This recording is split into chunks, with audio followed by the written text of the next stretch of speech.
إن الحمد لله نحمده ونستعينه ونستغفره ونعوذ بالله من شرور أنفسنا ومن سيئات أعمالنا من يهده الله فلا مضل له ومن يضلل فلا هادي له وأشهد أن لا إله إلا الله وحده لا شريك له وأشهد أن محمدا عبده ورسوله يا أيها الذين آمنوا اتقوا الله حق تقاته ولا تموتن إلا وأنتم مسلمون يا أيها الناس اتقوا ربكم الذي خلقكم من نفس واحدة وخلق منها زوجها وبث منهما رجالا كثيرا ونساء واتقوا الله الذي تساءلون به والأرحام إن الله كان عليكم رقيبا يا أيها الذين آمنوا اتقوا الله وقولوا قولا سديدا يصلح لكم أعمالكم ويغفر لكم ذنوبكم ومن يطع الله ورسوله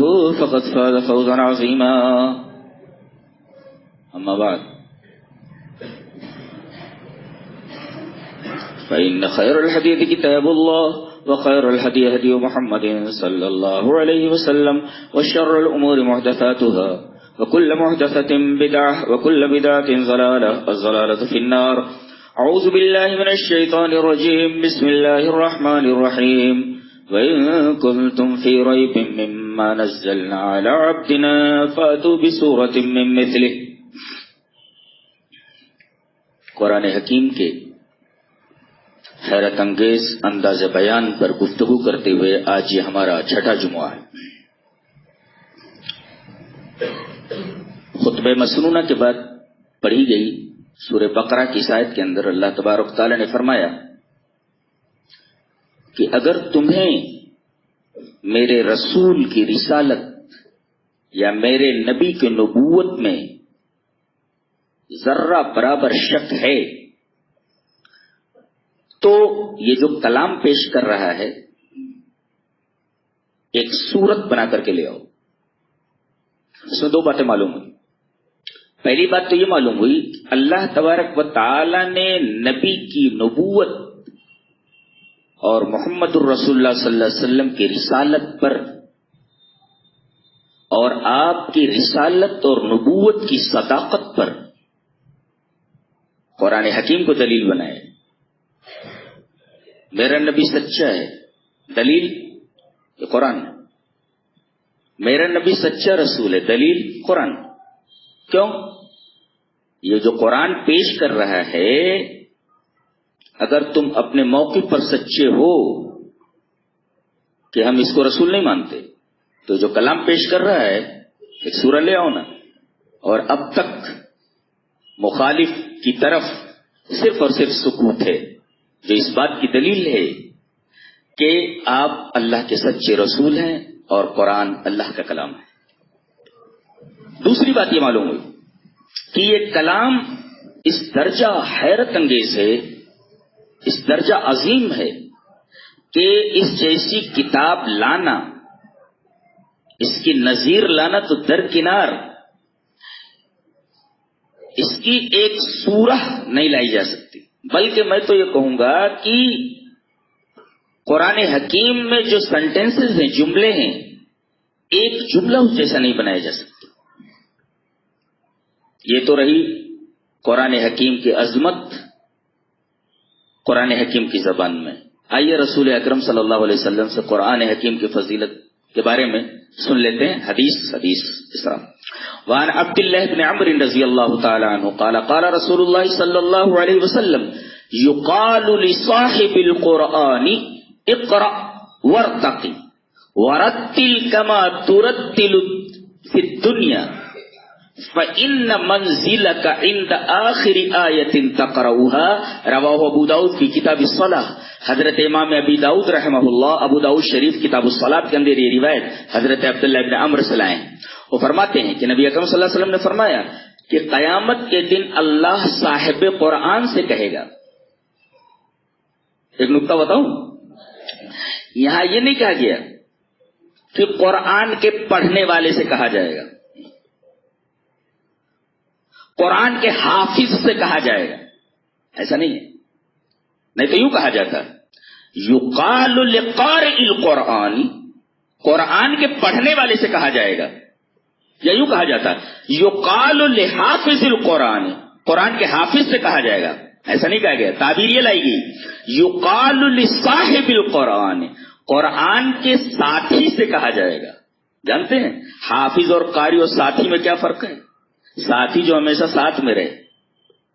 ایک نقطہ اور بتاتا ہوں، اس کو ذہن نشین کرو، ذہن کی گہرائیوں میں ڈالو، یہ نقطے ملتے نہیں ہیں کہیں۔ اللہ کے رسول صلی اللہ علیہ وسلم کے بارے میں جب آپ غار میں تھے، اللہ تبارک و تعالی نے یہ فرمایا الا تنصروه فقد نصره الله اذ اخرجه الذين كفروا اذ هما في الغار اذ يقول لصاحبه لا تحزن ان الله معنا۔ دیکھ رہے ہیں آپ، حضرت ابو بکر کو صاحب کہا جا رہا ہے۔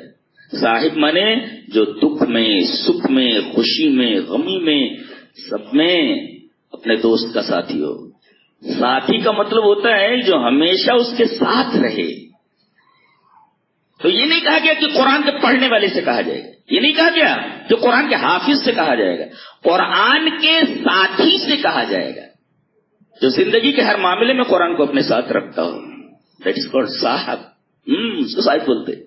تو صاحب قرآن سے کہا جائے گا پڑھ، اقرا، اسٹارٹ ریڈنگ، پڑھنا شروع کر، پڑھتا چلا جا اور چڑھتا چلا جا، اقرا ورتقی، پڑھتا چلا جا اور چڑھتا چلا جا، اور ترتیل کے ساتھ پڑھ، ٹھہر ٹھہر کر پڑھ۔ ورتل کما ترتل فی الدنیا، جیسے قرآن کو تو ترتیل کے ساتھ دنیا میں پڑھتا تھا، ایسے ہی آرام آرام سے پڑھتے جا۔ فإن منزلك عند آخر آیۃ تقرؤها، جہاں تو الناس بولے گا تہاں تیری منزل آ جائے گی۔ فإن منزلك عند آخر آیۃ تقرؤها، الناس بولے کہ منزل ختم، یہی تیری منزل ہے۔ بتاؤ قرآن حکیم انسان کو دنیا میں تو بلند کرتا ہی ہے، آخرت میں اسے کتنی بلندی عطا فرمائے گا؟ نبی اکرم صلی اللہ علیہ وسلم کی پیاری حدیث اس بات کی کھلی ہوئی دلیل ہے، واضح دلیل۔ تو یہ قرآن حکیم کی عظمت پر قرآن حکیم کا بیان، اور قرآن حکیم کی عظمت پر خود جناب محمد رسول اللہ جو محبت وہی ہیں ان کا بیان۔ اسلام میں سب سے پہلے عقیدے کی اہمیت ہے۔ آئیے عقیدہ دیکھ لیتے۔ اللہ کے خلیل، اللہ تبارک و تعالی نے حضرت ابراہیم کو اپنا خلیل بنایا، پوری زندگی آپ کو اسوہ، یہاں تک کہ ہمارے نبی سے کہا گیا کہ میرے خلیل کے اسوے کو دیکھو اور ان کی راہ پر چلو۔ بتائیے ہمارے نبی کو جو افضل الانبیاء ہیں، اگر ان سے یہ کہا جائے کہ کسی کو آپ فالو کریں، وہ آدمی کتنا بڑا ہوگا۔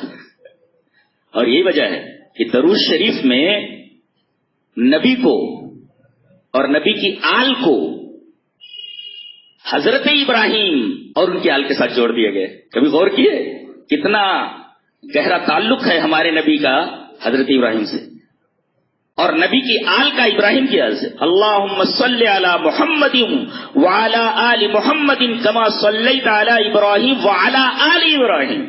دیکھیں آپ کتنا گہرا تعلق ہے، محمد، آل محمد، ابراہیم اور آل ابراہیم۔ ایک نقطہ اور بتاتا ہوں، شاید ہزاروں صفحات پڑھنے کے بعد نہ ملے۔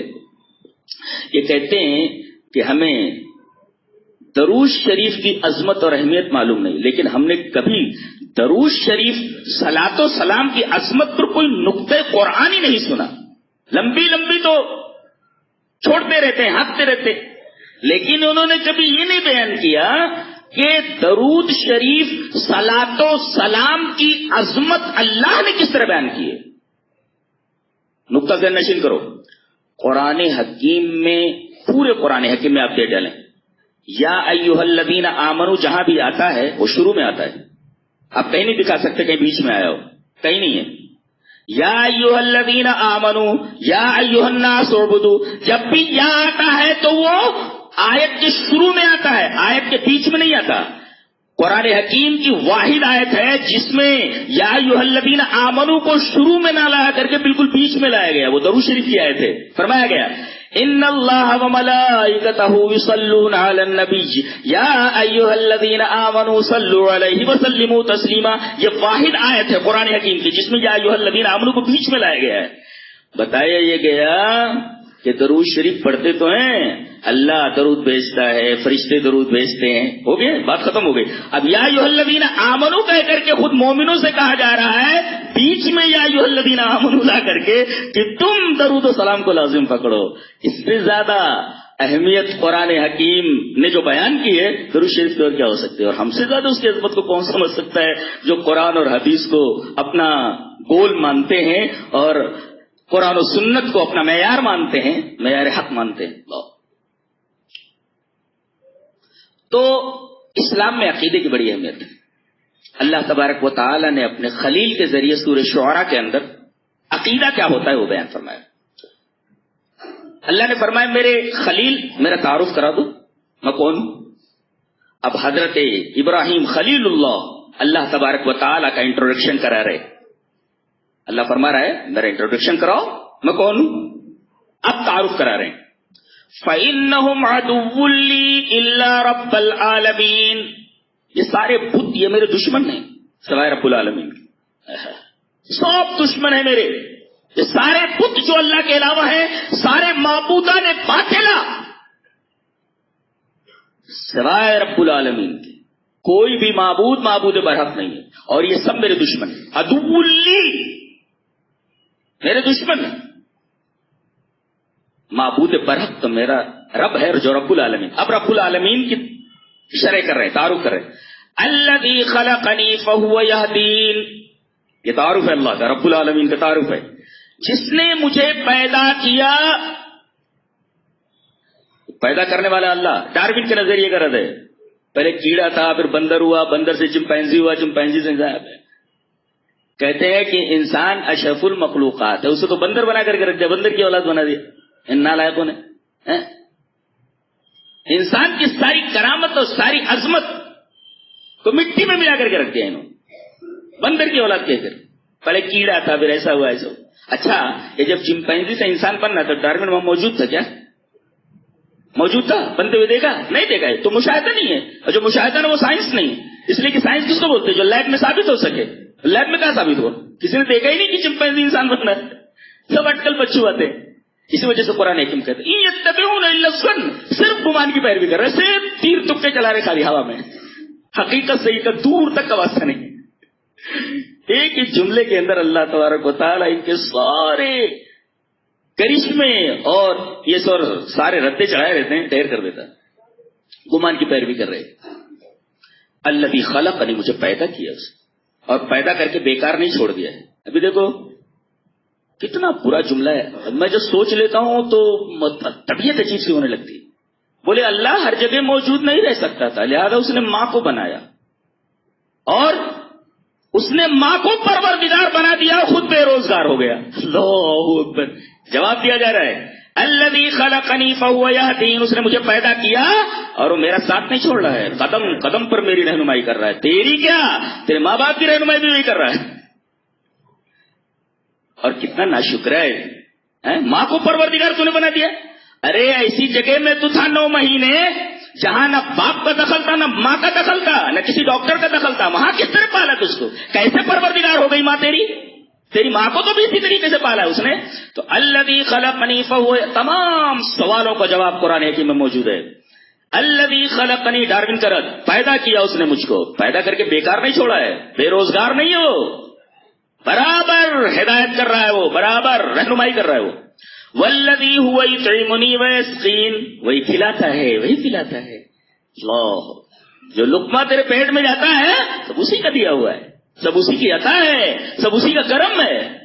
لہذا رد ہوا اس خیال کا یہ تمہارا کرم ہے. خواجہ کی بات اب تک بنی ہوئی ہے. کیا خواجہ کی کیا حیثیت ہے؟ خواجہ کی کیا حیثیت ہے؟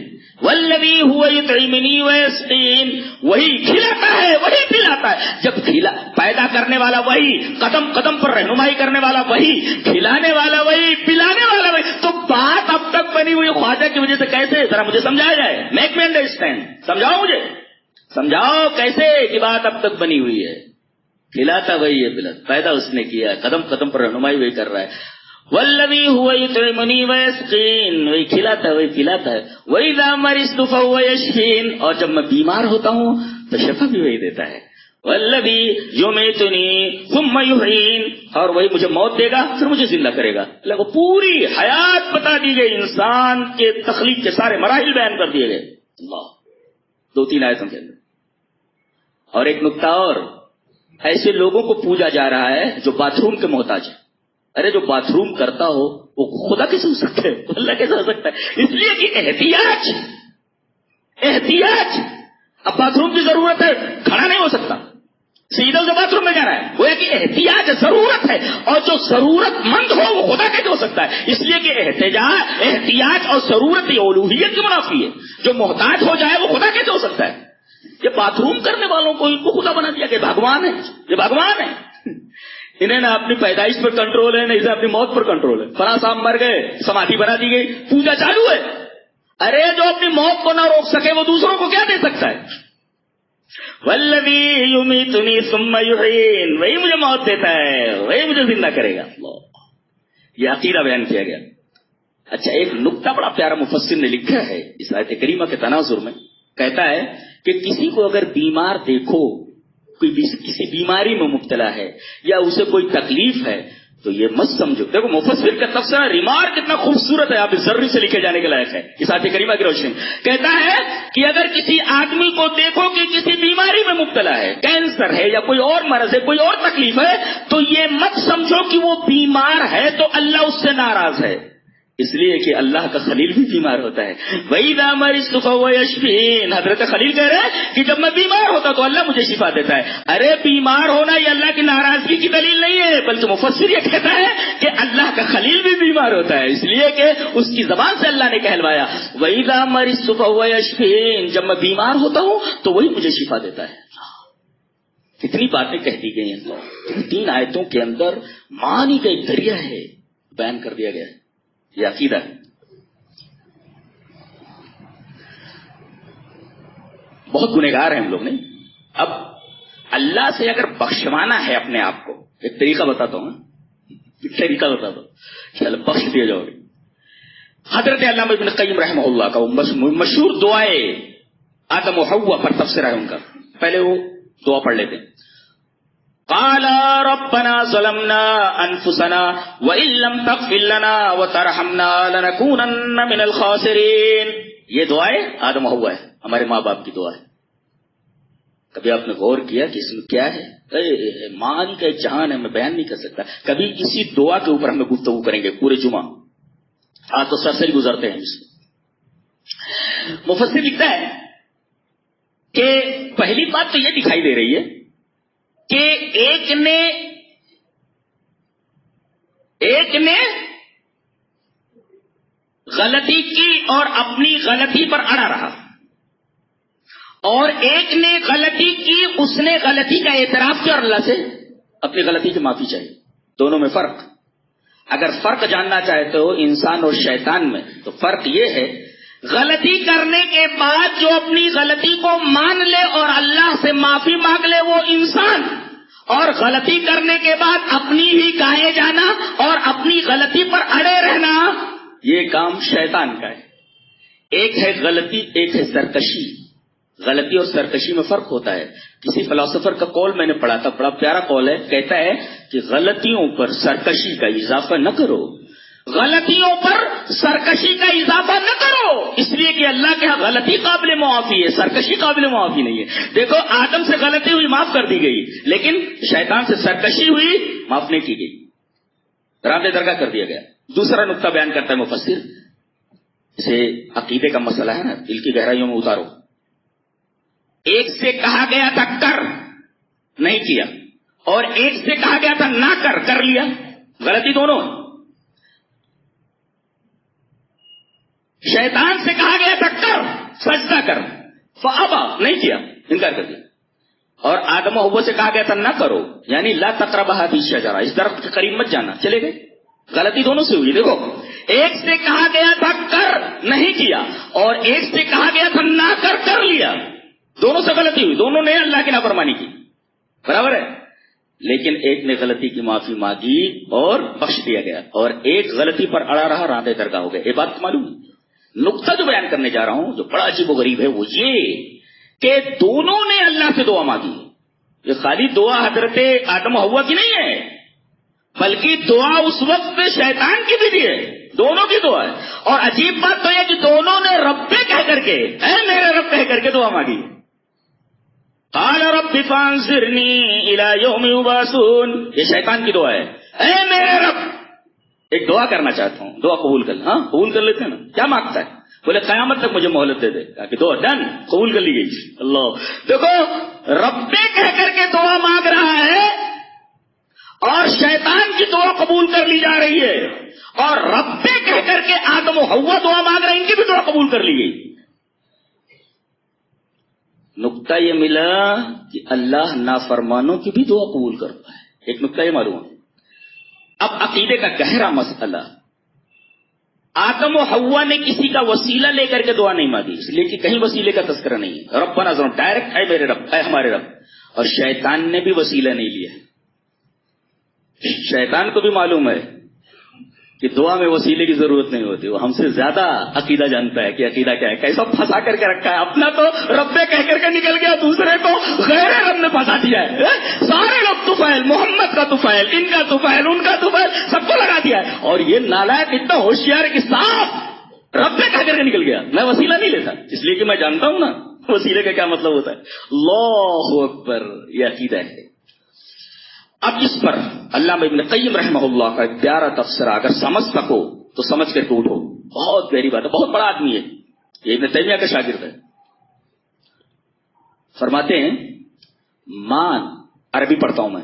ابن قیم نے جو عربی زبان میں تبصرہ کیا ہے اس آیت کریمہ پر، ما نفع آدم اذ وسجد ولا شرف وعلم آدم الاسماء كلها ولا فخر ونفخت فيه من روحي انما انتفع بذل ربنا ظلمنا انفسنا وان لم تغفر لنا وترحمنا لنكونن من الخاسرين. یہ بہت بڑے آدمی کا تبصرہ ہے.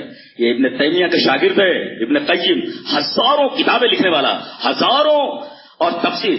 یہ ابن تیمیہ کی خاص بات بتاتا ہوں، تفسیر سے انہیں دیوانگی کی حد تک محبت تھی اللہ کی کتاب سے. ان کی ایک کتاب ہے دقائق التفسیر لابن تیمیہ، 6 جلدوں میں ہے، سید جلینی کی تعلیق کے ساتھ نکلی ہوئی ہے. میں نے الحمدللہ سر صحیح طور پر پوری کتاب پڑھی ہے. بہت پیاری کتاب دقائق. حیرت کی بات ہے کہ اردو میں ترجمہ موجود نہیں ہے، لوگوں کو کرنا چاہیے. تو زندگی نے وفا کی تو کر دیتا ہوں انشاءاللہ. تو لکھتے ہیں کہ آدم کو نفع نہیں دیا وسجدو کی عزت نے. کیا مطلب؟ آدم کی عزت کو ظاہر کرنے کے لیے فرشتوں سے کہا گیا اسجدو، سجدہ کرو. یہ آدم کی عزت ہے، لیکن اس عزت نے فائدہ نہیں دیا حضرت آدم کو. اچھا، ولا شرف وعلم آدم الاسماء كلها، اللہ نے تمام اسماء آدم کو سکھا دیے اور فرشتوں سے مکالمہ کروا لیا، فرشتے ہار گئے. اور آدم سے کہا گیا تو آدم نے تمام چیزوں کے نام بتا دیے. وہاں دیکھو شرف بتایا گیا کہ علم فرشتوں سے زیادہ ہے حضرت آدم کو. تو یہ شرف ہے حضرت آدم کا فرشتوں کے اوپر، لیکن اس شرف نے کوئی فائدہ نہیں دیا حضرت آدم. ولا فخر ونفخت فيه من روحي، اور نہ اس فخر نے کہ اللہ نے فرمایا میں نے اپنے دونوں ہاتھوں سے آدم کو بنایا ہے. یہ اتنا بڑا فخر ہے. اللہ نے کسی کے بارے میں نہیں کہا کہ میں نے اپنے دونوں ہاتھوں سے بنایا ہے، صرف آدم کے بارے میں فرمایا ہے. اور میں نے اپنی روح میں سے پھونکا ہے ان کے اندر. تو یہ بہت بڑا فخر ہے حضرت آدم کے لیے. تو نہ تو عزت اسجدو نے ان کو فائدہ دیا، نہ شرف وعلم آدم الاسماء نے فائدہ دیا، اور نہ فخر ونفخت فيه من روحي وما خلقت بيدي نے نفع دیا. انما انتفع بذل ربنا ظلمنا انفسنا، بلکہ آدم کو نفع جس چیز نے دیا وہ ذلت اور خاکساری ہے، ربنا ظلمنا انفسنا کہہ کر کے. اس کا مطلب یہ ہے کہ اگر اس دعا سے حضرت آدم کے گناہ معاف ہو سکتے ہیں جس میں ذلت کی انتہا ہے، تو آدمی اگر یہ دعا مانگے، اس دعا کے ذریعے اللہ تبارک و تعالیٰ سے اپنے گناہوں کی معافی مانگے، تو اللہ تبارک و تعالیٰ اس کے گناہوں کو ضرور معاف کر دے گا. ربنا ظلمنا انفسنا وان لم تغفر لنا وترحمنا لنكونن من الخاسرین. بہت پیاری دعا ہے. اس میں جانتے ہیں نقطہ تو بعد میں بتاؤں گا، پہلے دعا کی جو کیفیت ہے اس میں ورڈ جو پہلے لایا گیا ہے، ظلمنا پہلے کہا گیا، اس کے بعد مدعا سامنے رکھا گیا. پہلے کہا گیا اے اللہ غلطی ہو گئی، ظلم غلطی ہو گئی، غلطی ہو گئی. اس کا مطلب یہ ہے کہ پہلے انسان اللہ کے سامنے اپنی غلطی کا اعتراف کرے. یقیناً اللہ مجھ سے غلطی سرزد ہوئی ہے اور میں اپنی غلطیوں کا اعتراف کرتا ہوں، اور غلطیوں کے اعتراف کے ساتھ مجھے تو معاف کر دے، مجھ عاجز کے اوپر رحم فرما، اور اگر تو رحم نہیں فرمائے گا بخشے نہ کریں تو میں خسارہ اٹھانے والوں میں سے ہو جاؤں. یہ تو گویا کہ پہلے اپنی غلطی کا اعتراف کیجیے. ظلم نہ یہ بتاتا ہے. تو یہ ایک عقیدے کا مسئلہ آیا. اب عمل کی طرف آگے بڑھتے ہیں. قرآن کے حکیم کی فضیلت، عقیدہ، اب عمل. اللہ نے فرمایا یا ایھا الذین آمنوا کلوا من طیبات ما رزقناکم واشکروا ان کنتم ایاہ تعبدون واشکروا للہ ان کنتم ایاہ تعبدون. اے ایمان والو پاک روزی کھاؤ، واشکروا للہ اللہ تبارک و تعالیٰ کا شکریہ ادا کرو، ان کنتم ایاہ تعبدون اگر تم توحید کو مانتے ہو. اللہ اکبر. دیکھ رہے ہیں آپ عمل کو عقیدے کے ساتھ کس طرح جوڑ دیا گیا ہے، اور خاص طور سے حلال روزی کو توحید کے ساتھ جوڑ دیا گیا ہے. اس کا مطلب جو حلال و حرام کی تمیز نہیں کرتا، ہر آیت در خطیٹم الٹا سیدھا سب رواج، ادھر سے آن دے ادھر سے، یہ زمین بیچ لینا وہ زمین بیچ لینا، اس کی لے لینا اس کی کھینچ لینا، یہ ساری چیزیں اگر کر رہا ہے ان کنتم ایاہ تعبدون، اس کی توحید گڑبڑ ہے. لاکھ چلاتا رہے میں اہل حدیث ہوں فلاں فلاں. ہاں اہل حدیث پر ایک چیز یاد آئی، پہلے اس کو کلیئر کر لیتے کہ اگر ان کنتم ایاہ تعبدون یہاں اللہ تعالیٰ نے پاک رزق کو توحید کے ساتھ جوڑ دیا ہے، عقیدے کے ساتھ. اس کا مطلب اگر حلال و حرام کی تمیز نہیں ہے تو تیری توحید گڑبڑ ہے. لاکھ چلا رہتے میں اہل حدیث ہوں، تحقیق کے ساتھ اہل حدیث ہوتا ہے کہ تیری تحقیق بھی پہلے اپنا لقمہ صحیح کر ورنہ تیری توحید گڑبڑ ہے، تیری توحید برابر نہیں ہے. یا ایھا الذین آمنوا کلوا من طیبات ما رزقناکم واشکروا للہ ان کنتم ایاہ تعبدون. اللہ تبارک و تعالی نے پاک روزی کو توحید کے ساتھ جوڑ دیا ہے. اگر آدمی حلال و حرام کی تمیز نہیں کرتا اس کی توحید گڑبڑ ہے. لاکھ کہتا رہا میں اہل حدیث. ایک آیت کریمہ پر غور کر رہا تھا.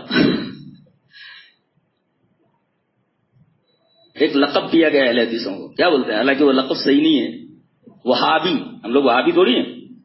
محمد ابن عبد الوہاب نجدی وہ بیچارے وہ حنبلی رہے ہوں گے، حنبلی ہیں وہ. اہل حدیث تو کسی کی تکلیف نہیں کرتا، کوئی بھی ہو، وہ تو کتاب و سنت کو مانتا ہے. اس کا معیار جو ہے ماننے کو کتاب و سنت، ہم وہابی نہیں. اور وہابی کا جو نمبر ہوتا ہے ابجد سے کتنا ہوتا ہے وہابی، واو ابجد پورا ملا کر کے میں نے ٹوٹل کیا تو وہابی کا جو نمبر نکلتا ہے وہ 24 نمبر ہے. کتنا 24 کتنا نمبر ہے وہابی کا، میں نے نکالا اس کو علم العادات سے، میں نے نکالا اس کو. وہابی کی پوری عدد کیا ہوتی ہے 24. تو وہ وہابی نہ کہہ کر کے 24 بولتے ہیں ہم لوگ، یہ 24 نمبر ہے. لیکن اگر غور کیا جائے تو بڑا اچھا لقب دے دیا انہوں نے. میں نے غور کیا، یہ لے کر کے جاؤ، کہیں نہیں ملے گا آپ کو، کسی کتاب میں نہیں لکھا ہے. میں نے غور کیا، چلو وہ آیت پہلے پڑھ لیتے. قل ان كان آباؤكم وابناؤكم واخوانكم وازواجكم وعشيرتكم واموال اقترفتموها وتجارة تخشون كسادها ومساكن ترضونها احب اليكم من الله ورسوله وجهاد في سبيله فتربصوا حتى ياتي الله بامره والله لا يهدي القوم الفاسقين. یہ سورہ توبہ کی آیت ہے. یہ واحد آیت ہے جس میں یہ بتایا گیا ہے کہ اگر فاسق نہیں بننا ہے، صحیح مومن بننا ہے، ایک طریقہ ہے کیا کہ اللہ اور اس کے رسول سے سب سے زیادہ محبت ہو. واحد آیت ہے یہ احب الیکم من اللہ ورسولہ. یہاں ڈائریکٹ اس میں تفصیل لا کر کے مفصل علیہ کو ذکر کر دیا گیا کہ احب الیکم من اللہ ورسولہ، اللہ اور اس کے رسول سے سب سے زیادہ محبت کرنے والے ہوں. جانتے ہیں یہ سورہ توبہ کی کون سی آیت ہے؟ 24 نمبر کی آیت ہے. گلم یہ سورہ توبہ کی 24 نمبر کی آیت ہے. یہ سب سے عجیب و غریب آیت اور پورے سورہ توبہ کا خلاصہ جس آیت کریمہ میں بیان کیا گیا. اللہ اور اس کے رسول سے سب سے زیادہ محبت کرنے والوں کو اگر دیکھنا ہے، آج کل تو بس نام کے رہ گئے، لیکن حقیقت میں اگر کوئی اہل حدیث ہے، سب نام کے اہل حدیث ہیں سب. اگر کوئی حقیقت میں اہل حدیث تو سچ مچ اس آیت کریمہ کا مصداق تو 24 نمبر کی آیت ہے. آپ گن لو 24 نمبر کی آیت ہے. قل ان کان آباؤکم، یہ کتاب میں نہیں ملتا کہیں ہے، یہ 24 نمبر کی آیت ہے جس میں یہ بتایا گیا، واحد آیت ہے یہ قرآن حکیم کی، جس میں بتایا گیا ہے کہ سب سے زیادہ محبت اللہ اور اس کے رسول سے ہونی چاہیے. اور کون لوگ کرتے ہیں؟ جو حقیقت میں 24 نمبر ہی ہوتے ہیں. بہرحال ایک استدلال ہے وہ، دیکھا اچھا ہے.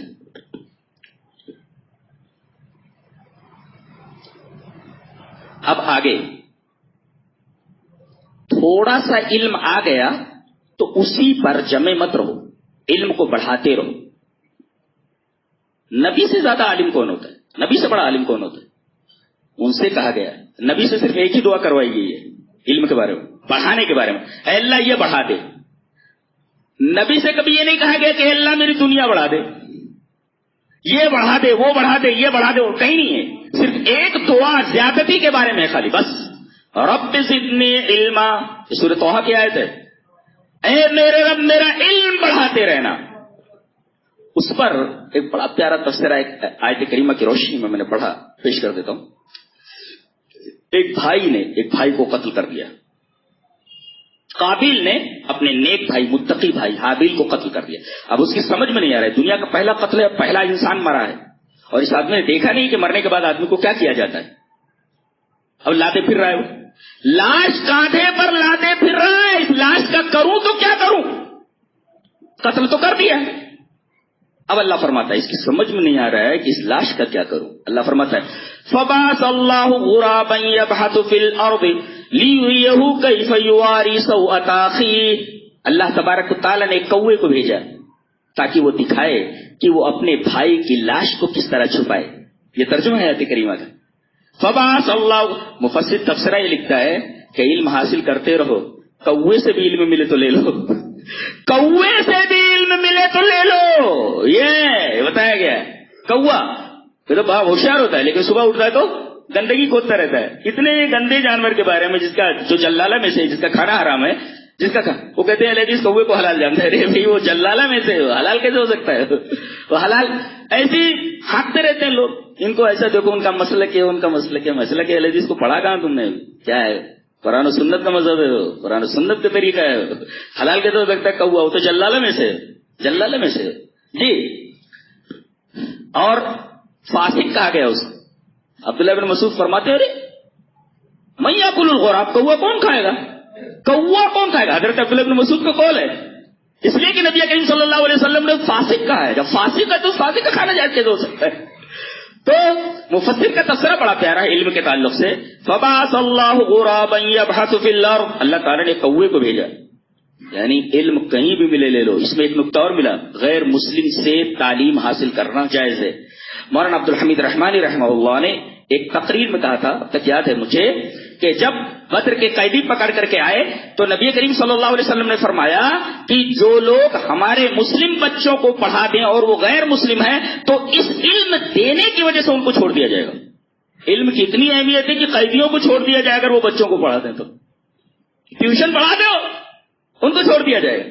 ٹیوشن کی اتنی قیمت کبھی نہیں دی گئی کسی کو کہ آپ ہمارے چند بچوں کو پڑھا دو ہم تمہیں آزاد کر دیتے. لاکھوں روپیہ لیا جاتا ہے قیدی سے تب چھوڑا جاتا ہے. یہ علم کی اہمیت ہے. علم کی اہمیت یہ مسلمانوں سے زیادہ کون جان سکتا ہے. لیکن یہی قوم آج تعلیم کے میدان میں بالکل زیرو ہے، بالکل زیرو. اجہل ہو گئی، اجہل. اور اخلاق و کردار کے میدان میں کسی نے تبصرہ کیا، بالکل تبصرہ صحیح ہے کہ یہ آدیواسیوں سے گری ہوئی قوم ہے. اخلاق و کردار کے باب میں کچھ نہیں ہے اس کے پاس، صرف نام کے مسلمان ہیں، ہم مسلمان ہیں، ہم فلاں ہیں، ہم فلاں ہیں. یہ کچھ بھی نہیں تمہارے پاس. یاد رکھو ساری چیزیں تو وہ لوگ لے گئے، تمہارے پاس کیا ہے؟ کچھ بھی نہیں ہے. بالکل خالی ہانڈی ہو تم. اخلاق و کردار کے میدان میں تمہارا مقام آدیواسیوں سے بدتر ہے جو جنگلوں میں ننگے رہتے ہیں. یہ تمہارے اخلاق و کردار کے اوپر ایک آدمی کا تبصرہ ہے جو تبصرہ بالکل صحیح ہے. کسی کا دکھ درد جانا آپ نے؟ نمازوں میں آنے کا کیا مطلب ہے؟ نمازوں میں آنے کا کیا مطلب ہے؟ روزہ رکھنے کا کیا مطلب ہے؟ ساتھ میں اتحاد کے ساتھ سب کرایا جاتا ہے یہ دیکھنے کے لیے کہ کون سا آدمی کس پریشانی میں ہے، کس حالت میں. نماز پڑھے گھر میں چلے گئے سو گئے، بس یہ مسلمان ہے. آپ دیکھیے کون پریشان ہے. اپنی زندگی میں کبھی کسی پریشانی دور کی ہے؟ دیکھا کون آدمی کس دکھ درد میں مبتلا ہے؟ کوئی پریشان حال ہو تو اس کی پریشانی آپ پڑھا دیتے ہیں بجائے اس کی کچھ پریشانی کم کریں. یہ آپ مسلمان ہیں. اور آپ کہتے ہیں کہ اللہ تبارک و تعالیٰ کو تمہاری عبادتوں کی کا احتیاج ہے، محتاج ہے تمہاری عبادت. ارے پورا آسمان چرچرا رہا ہے، جو فرشتہ سجدے میں ہے سجدے میں ہے قیامت تک، جو رکوع میں ہے رکوع میں ہے، جو قیام میں ہے وہ قیام میں ہے. پورا آسمان چرچرا رہا ہے اور کائنات کا ذرہ ذرہ اس کی تسبیح بیان کر رہا ہے. وہ تمہاری تسبیح اور تمہاری عبادتوں کا محتاج ہے. اس نے اس لیے پیدا کیا ہے تاکہ تم اللہ کی عبادت کے ساتھ ساتھ اللہ کے بندوں کے حقوق کو بھی ادا کرو. تم نے لاکھ اللہ کی عبادت کر لی ہے، کمپرومائز ہو سکتا ہے، لیکن اگر تم نے بندوں کے حقوق کے بارے میں کوئی گڑبڑی کی ہے پکڑے جاؤ گے اور ڈائریکٹ جہنم ہے، ڈائریکٹ جہنم ہے. یہ میں نہیں کہہ رہا، یہ مسلم شریف کی روایت ہے، وقت نہیں بیان کرنے کا. مسلم شریف کی بہت ساری روایت اس معلوم سے. کسی نے سچ کہا ہے کہ درد دل کے واسطے پیدا کیا انسان کو، ورنہ تاج کے لیے کچھ کم نہ تھے کروبیاں. اب آئیے اس حقیقت کو ایک آیت کریمہ کے تناظر میں دیکھتے ہیں. قل ان صلاتي ونسكي ومحياي ومماتي لله رب العالمین. اے میرے حبیب آپ کہہ دیجئے کہ میری نماز، دیکھیے، وہ نسکی میری قربانی، بس یہیں پر ختم کر دیا جاتا. آگے فرمایا ومحیاي ومماتی، میری زندگی اور میری موت، میرا مرنا جینا سب کچھ تیرے لیے. نقطہ بیان کیا مفسر نے؟ 3 نکات بیان کیے. پہلا نقطہ تو یہ کہ عبادت صرف نماز، روزے اور حج اور زکوٰۃ اور عمرے کا نام نہیں ہے، بلکہ یہ تو اسلام کا ایک حصہ ہے، جز ہے. اسلام نام ہے زندگی سے لے کر موت تک تمام معاملوں میں اللہ تبارک و تعالیٰ کی فرما برداری کرتے رہنا. یہ آیت کریمہ کا مطلب ہے. قل ان صلاتی ونسکی، اے میرے حبیب آپ بول دیجئے میری نماز، میری قربانی، میری موت، میری زندگی، میری حیات، میری موت سب اللہ رب العالمین کے لیے. اور دوسرا نقطہ ہے للہ رب العالمین، کوئی کام ہو تو اللہ رب العالمین کے لیے ہو. اخلاص بتایا گیا. اگر اخلاص نہ ہو تو کوئی عبادت قبول نہیں ہوتی. اخلاص کا ہونا ضروری ہے، اخلاص کا ہونا ضروری ہے. یہ دوسری بات بتائی گئی. اگر اخلاص نہ ہو تو اللہ تبارک و تعالیٰ کے یہاں اس عبادت کی کوئی اہمیت نہیں. اور زندگی اور موت اللہ کے لیے، کیا مطلب ہے؟ پوری زندگی لگا دیجئے آپ اللہ تبارک و تعالیٰ کے پیغام کو پہنچانے میں، یہ مطلب ہے. یعنی میری زندگی کا مقصد تیرے دین کی سرفرازی. شاید بہت اچھا کہا ہے، میری زندگی کا مقصد تیرے دین کی سرفرازی. میں اسی لیے مسلمان، میں اسی لیے نمازی. اللہ کے دین کی تبلیغ یہ ضروری ہے. اور ایک نقطہ بتاتا ہوں ایک آیت کریمہ کی روشنی میں، مفسر کا تفسیرہ دیکھو کتنا پیارا ہے. یا ایھا الرسول بلغ ما انزل الیک من ربک وَإِن لَّمْ تَفْعَلْ فَمَا بَلَّغْتَ رِسَالَتَهُ وَاللَّهُ يَعْصِمُكَ مِنَ النَّاسِ. اے میرے رسول، آپ کے اوپر جو کچھ اتارا گیا ہے اس کی تبلیغ کر لیجئے. آپ ایک نقطہ تو یہ ملا کہ کسی انسان کی لکھی ہوئی کتاب کی تبلیغ نہیں کرنی ہے آپ کو. ما انزل الیک کی کرنا ہے، جو اللہ کے رسول کو نازل کی گئی وہ قرآن اور سنت ہے. 2 چیزیں نازل ہوئی ہیں، قرآن اور سنت. وہی مطلوع وہی غیر مطلوع، ان کی تبلیغ کیجئے. آپ دیکھیے قرآن اور سنت کے علاوہ ہر چیز کی تبلیغ ہو رہی ہے. بہت بڑے مسلمان چاہے، پورے آب کعبہ بگڑا ہوا ہے، پوری بنیاد ڈیمیجڈ ہے، خراب ہے پوری کی پوری. یا ایھا الرسول بلغ ما انزل الیک من ربک، یہ تبلیغ کیجئے قرآن و سنت کی. اور ایک نقطہ بڑا پیارا لکھا ہے مفسر نے کہ جتنا زیادہ آپ اللہ کے پیغام کو آگے بڑھائیں گے اللہ کی حفاظت، نصرت اور مدد آپ کے ساتھ رہے گی. تو اللہ کی نصرت اور حمایت کو زیادہ سے زیادہ کرنا ہے تو زیادہ سے زیادہ اللہ کے پیغام کو آگے بڑھانا. اس کی مان بات یہ آیت ہے واللہ یعصمک من الناس، اللہ لوگوں سے تمہاری حفاظت کرے گا. یہ لوگ کھا گیا، ان کو نام بھی نہیں دیا گیا کہ نام لینے کے قابل نہیں ہے. کہا واللہ یعصمک من الناس، دنیا کے تمام لوگوں سے اللہ تمہاری حفاظت کرے گا. یہ کون ہے؟ فلاں صاحب مسلمانوں کے دشمن ہے، فلاں صاحب مسلمانوں کے دشمن. کائے کو ان کے پیچھے پڑنا، کائے کو گانا گا رہے ہمارے ساتھ ظلم ہو رہا ہے، یہ ہو رہا ہو. پہلے اپنی حالت تو دیکھو تو تم تو ظالم نہیں ہو. اچھا اس بات کے لیے ایک آیت کریمہ یاد آئی، پڑھ دیتا ہوں. ٹائم بھی کیسا بھاگتا ہے، رن آؤٹ ہو رہا ہے فٹافٹ. تو وَكَذَلِكَ نُوَلِّي بَعْضَ الظَّالِمِينَ بَعْضًا بِمَا كَانُوا يَكْسِبُونَ، ہم ظالم کے اوپر ایک دوسرے ظالم کو مسلط کر دیتے ہیں. اس کا مطلب یہ ہے کہ ہم جو پریشان ہیں اور ظالموں کو ہمارے اوپر مسلط کر دیا گیا ہے، ہم خود ظالم ہیں نا، اس لیے کہ ظالم کے اوپر ظالم کو مسلط کیا جاتا ہے. تو اپنا غریبان ہم دیکھتے نہیں اور دوسروں کے لیے گانا گاتے پھر رہے ہیں. وہ کذالک نولی بعض الظالمین بعضا، ایک ظالم ہوتا ہے نا تو اس سے بڑے ظالم کے اس ظالم کے اوپر اس سے بڑے ظالم کو مسلط کر دیا جاتا ہے. ظالم کے اوپر ایک قصہ یاد آیا. ایک صاحب کی بیوی انہیں بہت پریشان کرتی تھی، اتنا ستاتی تھی، ناک میں دم کر رکھا تھا. یہ آدمی بہت پریشان تھا. پانی مانگو تو گالیوں پہ آ جاتی تھی، کھانا مانگو تو جھاڑو پہ آ جاتی تھی. بہت پریشان تھے. کچھ معلمات آئی، ان کا کچھ پروگرام تھا. جب آئی بیان سن کر کے تو پورا انداز اس کا چینج ہو گیا تھا. چائے لاؤں؟ ہاں لاؤ. ناشتہ لاؤں؟ وہ حیران ہے کہ یہ تبدیلی اس کی زندگی میں کیسے آئی. پریشان حال ہے وہ.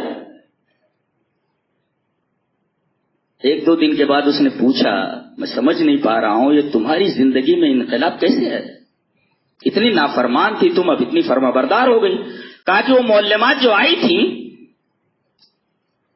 ان کی ایک بات سن کر کے میں فرما بردار ہو گئی ہوں. کہا کہ انہوں نے کیا کہا؟ کہا یہ معلمات نے کہ جس آدمی کی بیوی نافرمان ہو تو قیامت کے دن اللہ تبارک و تعالی بیوی کی اس نافرمانی کی وجہ سے اس کو جنت میں داخل کرے گا.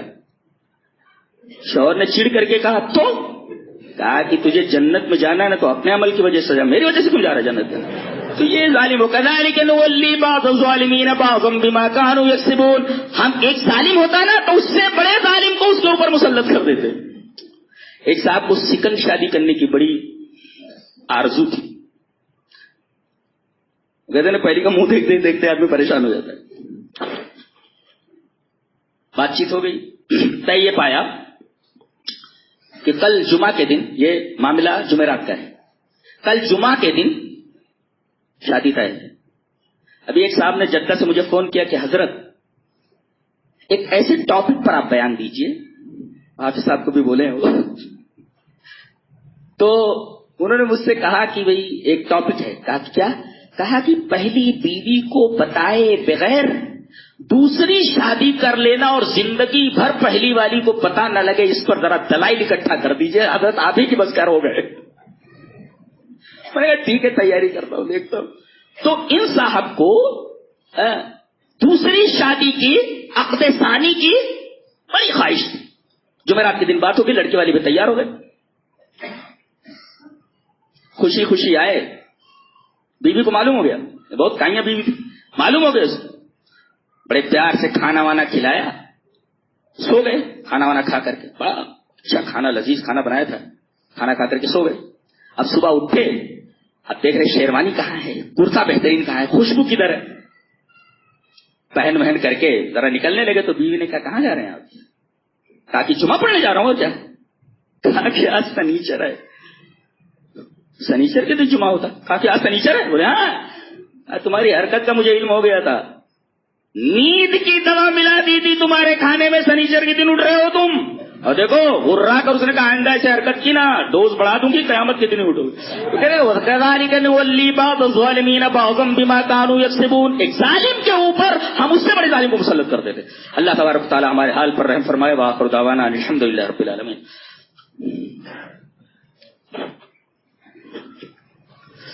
ان الحمد لله نحمده ونستعينه ونستغفره ونعوذ بالله من شرور انفسنا ومن سيئات اعمالنا. من يهده الله فلا مضل له ومن يضلل فلا هادي له. واشهد ان لا اله الا الله وحده لا شريك له واشهد ان محمدا عبده ورسوله. يا ايها الذين امنوا اتقوا الله حق تقاته ولا تموتن الا وانتم مسلمون.